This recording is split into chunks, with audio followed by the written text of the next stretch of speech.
It's now 12 o'clock, and right now at noon, commissioners are voting on new data centers request in Decatur Township. But there are neighbors who are rallying, creating signs, organizing against the move. More on that is coming up. And here we go, our last batch of snow showers, at least for now. We've got increasing chances of sunshine and a warming trend in the 7-day. Those who own businesses in Fountain Square are pretty frustrated, expressing concern over construction there and the impact it's having on their companies.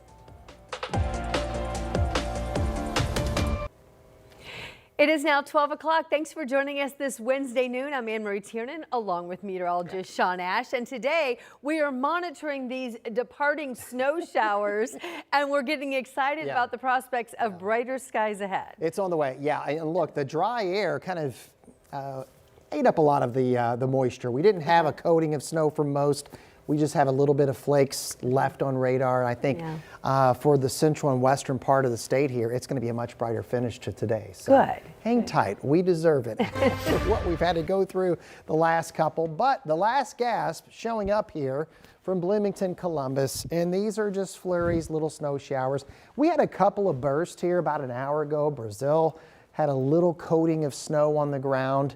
But as we look back to the west, visible satellites showing a brightening sky on the western part of the state. Now, I will tell you, east of I-65, north of 70 here, most of your day is just going to be under cloud cover. But by the time we get toward 5 or 6 p.m. in the metro area, I think the sky is going to be a lot brighter. It's 33 in Indy, it's 30 in Crawfordsville, 35 right now in Bloomington, wind chills in the 20s, so not as harsh as yesterday. And here you go. We've got NDOT camera there. This is Covington, far western Indiana. You can see how that sky's much brighter, but now you get a little closer to Bainbridge, Crawfordsville, still overcast. But again, in the coming hours, a brightening sky. It's just going to take a lot of patience to get there. South wind at 17. We're at 33 now. As we go into the afternoon, look at the difference. Mid-30s with cloud cover in Richmond. Sunshine and 50s in Terre Haute, and the mid-40s here in the central part of the state. But we're really just getting started on this warm-up that eventually takes us well into the 70s. The timeline on that in a few minutes. Looking forward to warmer temperatures. Sean, thanks so much. We are following a vote today in Decatur Township over a proposed data center there, and we've been monitoring protests against it, and they continue today. In fact, our Alex Almanza is there right now as demonstrators are gathering. Here they are talking about their concerns ahead of the vote today that's set for 1 o'clock when that meeting gets underway. One resident telling us before, quote, "The data center uses resources like a madman." Neighbors say that they're going to continue to push to keep their homes safe from the data center that is proposed by the Sabby Corporation. That is a company that would like to build on farmland that's located off of Canby Road and Kentucky Avenue in Decatur Township. Approval or denial expected today as the Marion County Metropolitan Development Commission meets today and votes. Again, that meeting gets underway at 1. You can see protesters there talking with Alex right now about some of their concerns, why they think it's not a good fit for their community. So it is the last item on the agenda today, and as the vote totals are made, we will bring the results to you. And now, new this afternoon, Metro Police are announcing the arrest of a 54-year-old man. This is in connection with the shooting last month on the east side. It happened around 10:30 the night of February 28th on South Linwood Avenue. Police say there is where they found a man shot. They say he was awake and breathing and stable when he went to the hospital. So far, the suspect in the case is not facing any criminal or federal or felony charges just yet. The trial now continues for a man accused of murdering someone inside the Indiana Convention Center. This was an attack that was caught on camera.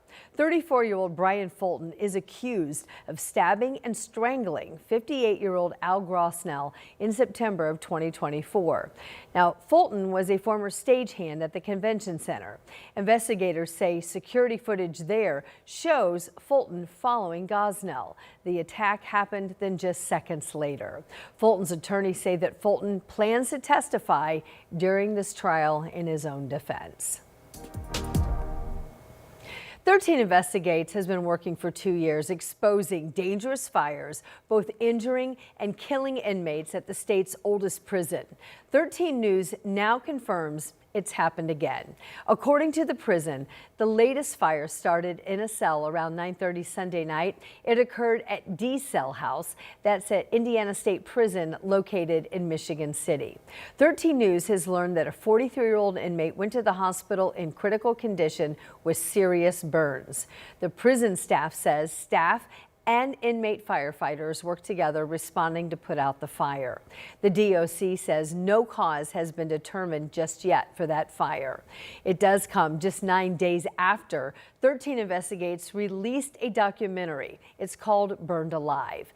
And this is an investigation that uncovered years of systemic failures by the Indiana State Prison to address widespread fire safety issues within that facility that is 165 years old. You can watch that original documentary right now if you head over to our streaming service on WTHR+. Neighborhood planners on the southeast side now are calling for a major revamp of the South Split. This is called the Rethink Coalition, and they've been working on this federally funded study for more than a year now. They found that revising this area could free up about 8 acres of developable land. Their plans could eventually reconnect Fletcher Place and Fountain Square. Fountain Square used to be much larger before the expressway came in. So in a lot of ways, this is actually reclaiming land that has been used for an expressway back to the neighborhood, back to the community. So it's up to INDOT to decide whether or not to take this on and if it would turn into a real project they would pursue. That takes years and funding. Early estimates put a basic rebuild at more than $2 billion. The more ambitious designs could top $3 billion. We're hearing new concerns out of Fountain Square from business owners as construction that's underway there right now is shutting down some of the main streets. Matthew Fulton shares the message that those owners say could keep their doors open. Right now, I'm near the intersection of Morris and Shelby Street here in Fountain Square, where construction equipment has taken over. You can see machinery, cones, gravel, even this tube piping blocking many businesses here in the area. In fact, the man behind Magdalena tells me he's worried this project might put him out of business long term. You joined us before? No, I haven't. Perfect. Nick Diedrich loves to meet new customers. If you're thirsty, cocktails here, no proof. He's been welcoming guests into his restaurant Magdalena here in Fountain Square for the last 2 years. It is a hassle for our guests to get here. That's probably the biggest way it's impacting us. But now those welcomes are getting a little tougher as crews work to make improvements to Fountain Square's drainage system and fix flooding issues. Sometimes there'll be a new pile of dirt right in front of the door. Sometimes they'll barricade the sidewalk so they can't access our restaurant. Right now, construction has shut down parts of Shelby Street from Woodlawn Avenue south to Cottage Avenue, impacting not only commuters, but deliveries as well. They don't know how to get here day to day because the traffic pattern will change relatively frequently. And he's not alone. Definitely seeing a huge fall off in just new faces. Blake Peoples runs the West Fork Social House just a few stores down. He's among the many businesses now getting creative to get customers through their doors. Doing a lot more social media stuff, so a lot more pictures and stuff.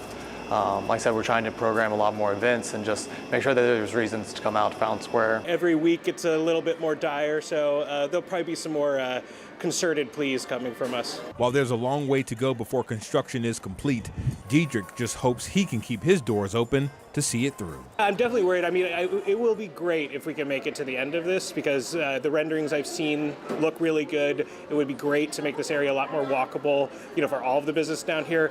But it's going to be a lot of pain and strife to get to that point.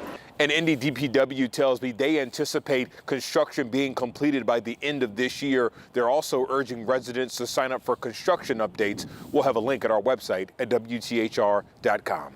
Reporting here in Fountain Square, I'm Matthew Foltz, 13 News.